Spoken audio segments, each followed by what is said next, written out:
Welcome to part 2 of Goblin Market.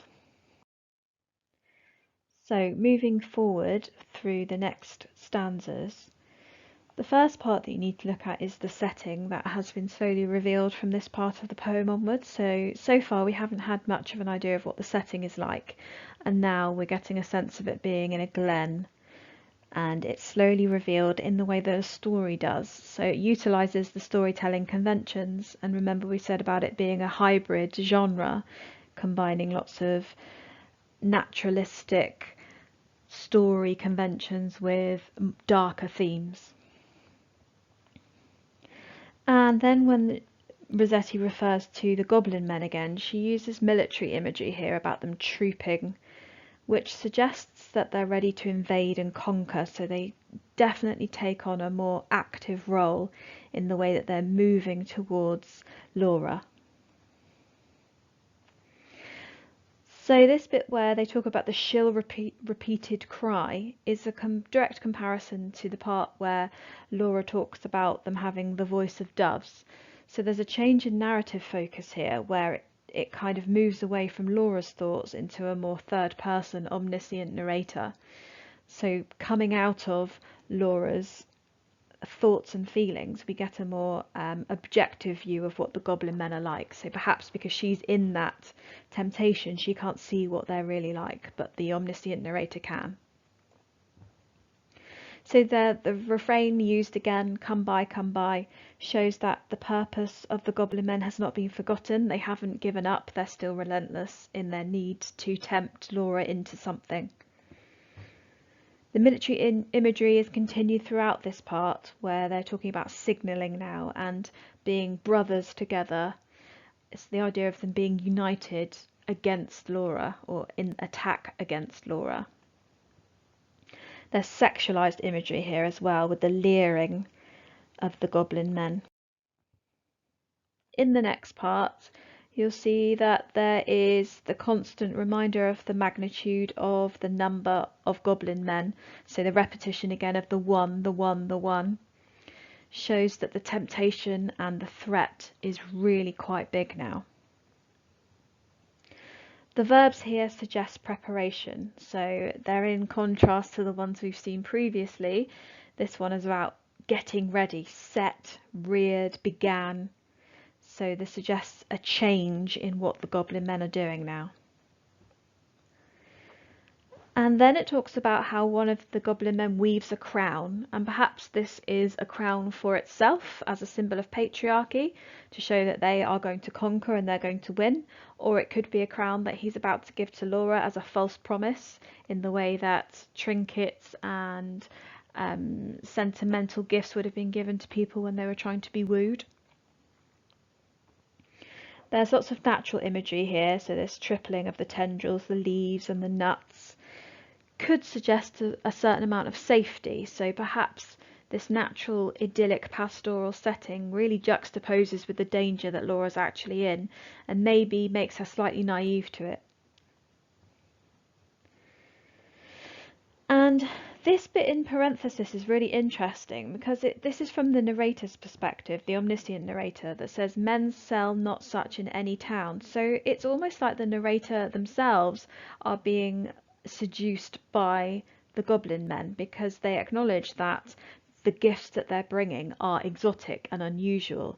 So perhaps the narrator can empathise with Laura and the temptation that she is yielding to. The desperation now is shown in the refrain. Come by was still their cry, so the relentless desperation now. Laura stared but did not stir, so the stirring, as we've seen before, refers to sexual stirring, so feeling ready for something. The fact that she doesn't stir could suggest that she's trying to resist, or she isn't tempted enough yet. Maybe she's got holding on to the last vestiges of self-control that she has. However, it says she longs, so she doesn't stir but she longs, and this kind of seems like an active longing, because would she give in if she could? It says she longed but she had no money. Is this a link to drug addiction, the way that money runs out pretty quickly if you have an addiction that costs you money? And then there are some satanic imagery here with the whisk-tailed merchant. So remember, with Rossetti's poetry, there's always an undertone of the devil's work, and this kind of feels like this addiction or this temptation is certainly the work of the devil. And the idea of the whisk-tailed merchant bathing her to taste suggests or makes you think of someone grooming her, or the way a drug dealer sometimes gives their customers, I suppose you could call it, a little bit of the drug so that they taste it and they get used to it and then they want more. But they have tones as smooth as honey, so there's that idea that this simile suggests that they're charming and seductive. So even though they're really dangerous, they're still concealing it with an impression of them being really smooth and lovely. Zoomorphism is used again, so it reminds the reader of the danger, if not the character of Laura. And as mentioned before, with the idea of them being brothers and being an army, there's a repetition of this idea of them being a gang. So the idea that they parrot voice each other, they all sound the same, they all look the same, they all want the same thing. So gang mentality, perhaps this is a stereotype of men in general. Perhaps Rossetti's opinion of men is quite low because they look for things that they want. They pursue those things and then they just cast them aside. So perhaps it's a comment on the Victorian marriage market. Laura is referred to as sweet-toothed. So this could suggest that she's vulnerable, or perhaps that she has previous experience. So maybe she's tasted sweet things before and she really enjoyed them and she's got an insatiable appetite. Maybe that's what makes her vulnerable. And this could link to the idea of her being a fallen woman, and again to the context of Rossetti working with the fallen women, the idea that there might be something that makes these women in particular susceptible to temptation. And then she speaks. So up until now she hasn't really spoken, so this suggests a certain amount of confidence through her dialogue. So now she's taking control of her own sexuality and her own needs. However, she says, I have no coin to take were to purloin. So purloin could connote rape and the idea of taking something that doesn't belong to you or you haven't asked for, and that could act as dramatic foreshadowing of something really bad that's going to happen to her. There's more hints of the setting here. So it talks about the windy weather and the rusty heather. So it's quite a gothic setting really, because it seems like it's set in a moorland. You get the sense of Wuthering Heights, that kind of idea, where it's wild and dangerous. And then when she says she doesn't have anything with which to buy the fruit, the goblins reply, you have much gold upon your head. So again, it links back to what we spoke about in the last video about the price of hair and the commodity of female hair. And that's what they're talking about here. So this is almost the ultimate sacrifice, to give up her hair to these goblin men. And I think the wider implication of that is sacrificing part of yourself to yield to this temptation. So it's almost a test for Laura to see how far she's willing to go, how much she's willing to sacrifice. And again, this gang mentality, because they all answered together, which makes them seem much more threatening. So she decides that she's going to pay with her hair, and then she clips it, which could have connotations of when birds' wings are clipped, which stops them from flying away. So could it be that once she's cut this hair from her head, she's lost her own freedom? She can no longer fly away because she's given in to whatever it is they're selling.